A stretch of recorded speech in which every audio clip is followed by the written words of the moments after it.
Happy mother's day. Mothers டேங்கிறது நேற்று தானே, இன்றைக்கி என்ன அதுக்கு ரிலேட்டட் சொல்லலையா அப்படின்னு தோணலாம். மதர்ஸ் டேக்கு வந்து அப்படி ரிலேட்டட்லாம் கிடையாது, டெய்லி சொல்லலாம். ஏன்னா இந்த மேடையில் நான் நிறைய பேரை வந்து தாயாக தான் பார்க்குறேன். முதல்ல இந்த படமே வந்து இந்த ஹிட் லிஸ்ட் வந்து ஒரு தாயின் கனவு. தன்னுடைய மகனுக்கு தந்தையாக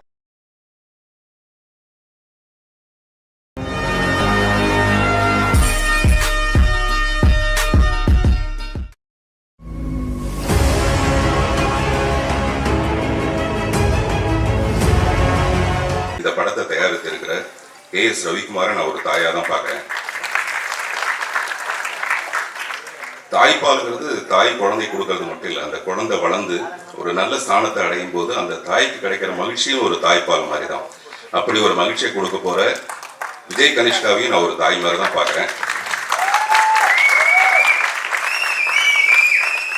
இந்த மேடையோட நாயகன் திரு சி சத்யா, அவரை வந்து நல்ல மியூசிக் டைரக்டர்ன்றது மீறி ஒரு நல்ல மனசுக்காரரை நான் அவரை பார்ப்பேன். எப்பவுமே மியூசிக் மேலே ஒரு பெரிய தபஸ் மாதிரி பண்ணுற ஒரு நல்ல ஒரு இசையமைப்பாளர்.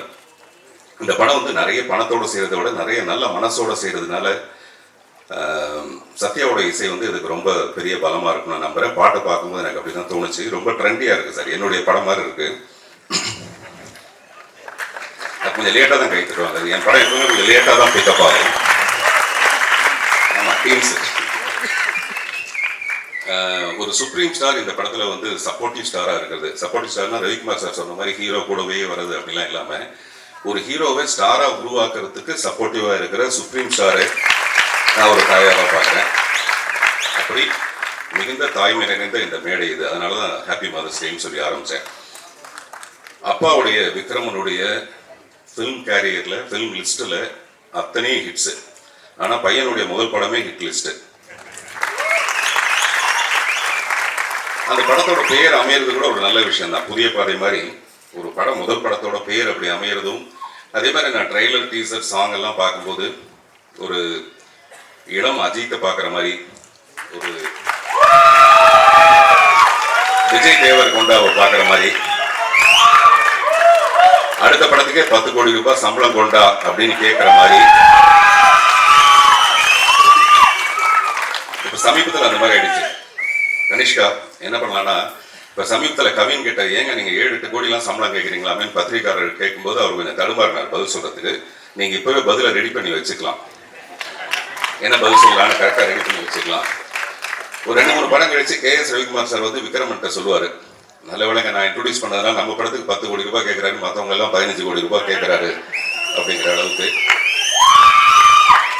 9 மணிக்கு வர வேண்டியனா 9:42 வந்ததுக்கு காரணம் வந்து டிராஃபிக், மெட்ரோ, அந்த மாதிரி நிறைய காரணம். பட் அடுத்த படத்தில் விஜய் கனிஷ்காவோட படத்துக்கு நான் வரும்போது விஜய் கனிஷ்காவுடைய ஃபேன்ஸே ஒரு காரணமாக இருக்கணும். உள்ள வரவிடாமல் தடுக்கிற அளவுக்கு பயங்கர நிஜமாக இப்போதைக்கு நமக்கு தேவை. அவங்களுக்கு என்ன தெரியுமா, இந்த மாதிரியான வாழ்த்துக்கள் தான் ஒரு பெரிய சப்போர்ட்டிவான ஒரு விஷயமா இருக்கும். இந்த டீசரில் வந்து ரூல் 1 ரூல் 2 அப்படின்னு சொல்லிட்டு போட்டிருக்கு. I wish Vijay Kanishka to rule the stardom. Thank you. இயக்குநர்களுக்கு என்னுடைய மனப்பூர்வமான பாராட்டு. அதை நம்ம சில நேரத்தில் எமோஷனாக பேசும்போது மறந்துடுவோம். அப்புறம் தனி ஒருத்தனா ஒன்றுமே பண்ண முடியாது. ஜெயம் ரவி கூட தனி ஒருவன் ஒரு படம் எடுக்கலாமே தவிர தனியாக எடுக்க முடியாது. நான் கூட ஒத்த சேர்ப்பு ஒரு படம் எடுக்கலாமே தவிர ஒத்தையா ஒருத்தனா பண்ண முடியாது. அதுக்கு ஒரு டெஃபினட்டா ஒரு டீம் வேணும். இசையா பாடலா அப்படிலாம் பிரிக்க முடியாது. ஒரு பெரிய டீம் சேர்ந்தாதான் ஒரு படத்தோட வெற்றி அடையும். அப்படிப்பட்ட இந்த குழுவுக்கு என்னுடைய மனப்பூர்வமான வாழ்த்துக்கள். நன்றி.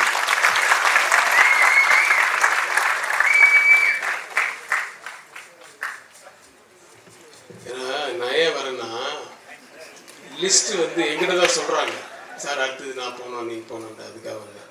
அப்புறம் அந்த பத்திரிகைகளெல்லாம் வந்து பத்திரிகையாளர்கள் மீடியா இவங்களால தான் வந்து ஊர் உலகத்துக்கு போய் எல்லாத்தையுமே சொல்ல போறீங்க. ஸோ அதில் வந்து இந்த படத்தினுடைய டெக்னீஷியன்ஸ் எல்லாம் வந்து புறக்கணிச்சார் அப்படின்னு நினச்சிடாதீங்க. நான் வந்து ஏன் இதில் வந்து அவங்க உட்கார சீட்டில் சேரு எப்படி வேணாலும் எங்கே வேணாலும் சொல்லி போட்டுக்கலாம். ஆனால் எங்கே போட்டாலும் ஒரு மரியாதை கொடுக்கணுன்ட்டு பெரியவர்களை தான் முதல்ல உட்கார வைக்கணும். ஸோ பின்னாடி ரோலில் தான் அவங்கள உட்கார வைக்கணும். அவங்கள பின்னுக்கு தள்ள எனக்கு விருப்பம் இல்லை. அவங்க என்னைக்கு இருந்தாலும் இந்த படத்தில் ஒர்க் பண்ணவங்க தான் ஆக்சுவலாக முதல்ல இருக்க போகிறாங்க. ஏன்னா கண்டினியூஸாக நாங்கள் வந்து பத்திரிகையாளர்களை வந்து சந்திக்க போகிறோம், நிறைய இன்டர்வியூஸ் எல்லாம் கொடுக்க போகிறோம். அதில் இவங்கெல்லாம் தான் இருக்க போகிறாங்க. சத்யாவிலேருந்து, எடிட்டர்லேருந்து, ஆர்ட் டைரக்டர்லேருந்து, கேமராமேன்லேருந்து, டேரக்டர்ஸ்லேருந்து, ஹீரோலேருந்து எல்லாருமே. ஸோ அதனால தான் எங்களுடைய பேச்சுக்கள், அவங்களுடைய பேச்சுக்கள் கூட வேண்டாம், இன்றைக்கி வந்து அதை பேசுகிறத விட நம்ம தனியாக ப்ரெஸ் மீட்டுன்னு ஒன்று வச்சு அவங்கள நாங்கள் மட்டும் முன்னாடி உட்காந்து, சாரி அந்த டெக்னீஷியன்ஸை மட்டும் முன்னாடி உட்காந்து நான் வந்து கொடுக்கணும்னு ஆசைப்பட்டேன். அதனால தான் இன்றைக்கி சில பேர் நிற்கிறாங்க பின்னாடி. அது நான் சொன்னாலும் கேட்க மாட்டாங்க, ஏன்னா நாங்கள்லாம் உட்காந்துருக்கோன்ட்டு. ஸோ அடுத்து திரு தானு சார் அவர்களை வாழ்த்த வருமாறு அழைக்கிறேன்.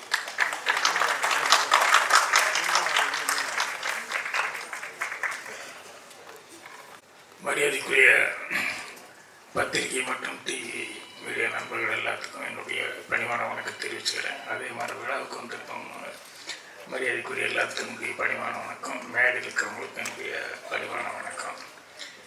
இது ஒரு நன்றி விழா அப்படிங்கிற மாதிரி தான் எனக்கு தெரியுது.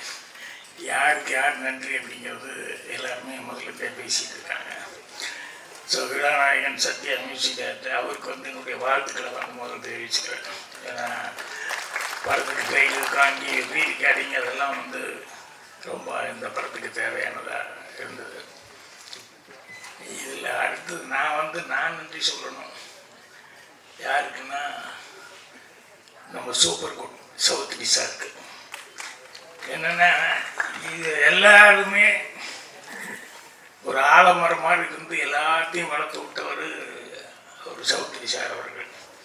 ஸோ எல்லாம் அங்கேருந்து எத்தனை பேர் வளர்ந்துருக்காங்க அப்படின்னு சொல்லும்போது அவர் சினிமாவுக்கு எவ்வளோ பெரிய ஒரு நல்ல காரியம் பண்ணியிருக்காரு அப்படின்னு சொல்லிட்டு அவரை பார்க்கும்போது எனக்கு எப்பவுமே ரொம்ப மரியாதையாக இருக்கும். ஸோ இன்றைக்கி இவங்க எல்லோரும் இவ்வளோ தூரம் வந்து வளர்ந்துருக்காங்க, இவங்கனால இன்னும் நிறைய பேர் வளர்ந்துருக்காங்க அப்படிங்கும்போது அவருக்கு நன்றி தெரிவிச்சுக்கணும். இப்போ பெருசாக படத்தை பற்றி நான் ஒன்றும் சொல்கிறதுக்கு இல்லை. என்னென்னா படம் 2 பேர் சேர்ந்து விக்ரமனும் ரவிக்குமாரும் சேர்ந்து இது பண்ணியிருக்காங்க போது கண்டிப்பாக எவ்வளோ கான்சன்ட்ரேட் பண்ணி கதையிலேருந்து மற்ற விஷயத்துல எல்லாம் வந்து அவங்க கேட்டிருப்பாங்க அப்படின்னு சொல்லி தெரியுது. இதில் விக்ரமனுக்கு தான் கொஞ்சம் டென்ஷனாக இருக்கும். என்னென்ன டைரக்டராக இருந்தது கூட அப்போ ஒன்றும் படம் பண்ணும்போது இந்த ப்ராப்ளத்தை விட இப்போ பையனை இன்ட்ரடியூஸ் பண்ணும்போது அது இருக்கிற டென்ஷன் இருக்குது, அதுதான் ரொம்ப அதிகமான டென்ஷன். அதே மாதிரி அடுத்தது வந்து அவருடைய புள்ள விஜய் கணேஷ்கா இருக்காரு, அவருக்கு தான் சோதனை. என்னன்னா எங்கேருந்து வர்றாரு யார் என்னன்னு சொல்லிட்டு அதை மைண்டில் வச்சுக்கிட்டே பார்ப்பாங்க. அது ஒரு பெரிய எடுத்துனீங்க, அது ஒரு கொஞ்சம் இடைஞ்சலான ஒரு சமாச்சாரம். உடனே கம்பேர் பண்ணி சொல்லுவாங்க, அவர் இப்படி பண்ணார் இவர் இப்படி பண்ணார் அது இதுன்னு சொல்லிட்டு. ஸோ ஆனால் ஃபஸ்ட்லேயே சோதனையை சந்திக்கிறது நல்லது தான். ஏன்னா ஃபஸ்ட்டில் சோதனையை சந்திச்சுட்டு அதுக்கப்புறம் பின்னால் போக போக எல்லாமே ரொம்ப சாதாரணம் அப்படிங்கிற மாதிரி ஆகி போகும். இப்போ இவங்க வந்து எனக்கு தெரிஞ்ச 2 இது எப்போவுமே கை கொடுக்கக்கூடியது வந்து லவ் ஸ்டோரி ஒன்று, அதுக்கு அடுத்தது ஆக்ஷன் ஒன்று. இதுதான் உலகம் பூரா எல்லா இடத்துலையும் வந்து என்றைக்குமே கை கொடுத்துருக்கிறது. ஸோ இப்போ ஆக்ஷன்னு சொல்லி இந்த படம் வந்து அந்த ஹிட் லிஸ்ட் அப்படிங்கிறதையே அதை ஆக்ஷன் படமாக வந்து எடுத்திருக்காங்க. அதனால் கனிஷ்கா கொஞ்சம் சேஃபாக தான் இருப்பார், அதில் ஒன்றும் சந்தேகமாக இருக்காது. ஸோ விக்ரம்கிட்டையும் ஏகப்பட்ட ஹிட் லிஸ்ட் இருக்குது. அதே மாதிரி ரவிக்குமார் அவர்கிட்டையும் ஏகப்பட்ட லிஸ்ட் இருக்குது. ரவிக்குமார் எனக்கு ரொம்ப பிடிக்கும். என்ன காரணம் அப்படின்னா எந்த டைரக்டருக்குமே அவர் வந்து எப்பவும் டைரக்டருடைய, அதாவது எந்த ப்ரொடியூசருடைய டைரக்டர் அப்படின்னு சொல்லி பேர் எடுத்து. அதே மாதிரி அவர் கூட நான் ஒரு படம் தான், அந்த என்ன படம் சுயமரம், அது அவர் டைரக்ட் பண்ணார். நான் என் சிசியும் எல்லாருமே நடித்தோம். என்னென்னா இப்போ அவரை பற்றி மற்றவங்க சொல்லுவாங்க, என்னன்னா அவர் அந்த ப்ரொடியூசருக்கு எவ்வளோ சேஃபாக இருக்கணும் அப்படிங்கிறதுல எவ்வளோ கான்சன்ட்ரேஷனாக இருப்பார் அப்படின்னு சொல்லிட்டு. அதே மாதிரி ஒரு நாளில் வந்து இந்த சீன் இவ்வளோ சீன்னா அந்த சீன் எடுத்தே ஆகணும் அப்படிங்கிறதுல வந்து எவ்வளோ கான்சன்ட்ரேஷனாக இருப்பார் அப்படின்னு சொல்லிட்டு. இதெல்லாம் எனக்கு கஷ்டம். ஏன்னா எனக்கு தெரிஞ்சு நான் சீன் எடுக்கிறதுன்னா அந்த முந்தா முடிச்ச அந்த முருங்கைக்காய் சீன் இருக்க, அந்த சீனுக்கு வந்து டெய்லி முருங்கைக்காய் கீரை எல்லாம் செஞ்சு கொண்டு வருவாங்க. எனக்கு இன்னும் மைண்டில் செட் ஆகலைன்னு அப்போ அதில் சாப்பிட்ருங்க நாளைக்கு பார்த்துக்கலாம் அப்படிங்க. இப்படி ஒரு 3 தடவை அந்த ஸ்வீட்டெல்லாம் எடுத்துக்கிட்டு வாந்தி எடுத்துமே வருவாங்க. அந்த சீன் எனக்கு இன்னும் மைண்டு கரெக்டாக செட் ஆகலைன்ட்டு அது ஒரு 3 தடவை எல்லாம் சாப்பிட்ருங்க அப்புறம் பார்த்துக்கலாம் அப்படின்னு சொல்லிட்டேன். அந்த மாதிரி வந்து எனக்கு மைண்டுக்கு செட் ஆகணும்னு நான் பார்த்துக்கிட்டு இருப்பேன். ரவிக்குமாரை பொறுத்த வரைக்கும் மைண்டில் ஏற்கனவே செட் பண்ணிடுறாரு என்னன்னு தெரியல, கரெக்டாக முடிக்கணும்னு சொல்லி கரெக்டாக பிளான் பண்ணி கரெக்டாக முடிப்பார். ஸோ இவங்களுடைய ஹிட் லிஸ்ட்டில் வந்து அவர் கனிஷ்கா நடிக்கிறது அப்படிங்கிறது வந்து அவர் வந்து இன்ட்ரடியூஸ் ஆகிறாரு அப்படின்னு சொல்லும்போது கண்டிப்பாக உத்தரவாதமாக சொல்லலாம் இந்த படம் வந்து சக்ஸஸ் ஆகணும். அதனால் அட்வான்ஸ் வாழ்த்துக்களை வந்து தெரிவிச்சுக்கிறேன். அதே மாதிரி கனிஷ்காவுக்கு நிறைய நண்பர்கள் தான் இருக்காங்க.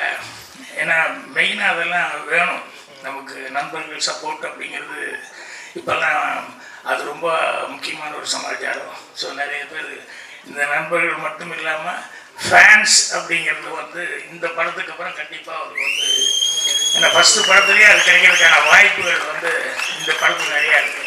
அதனால் அட்வான்ஸ் வாழ்த்துக்களை எல்லாத்துக்குமே நான் தெரிவிச்சுக்கிறேன். நன்றி, வணக்கம். மிக்க நன்றி சார். அடுத்ததாக தயாரிப்பாளர் டி. சிவா அவர்களை அன்போடு பேச அழைக்கிறோம்.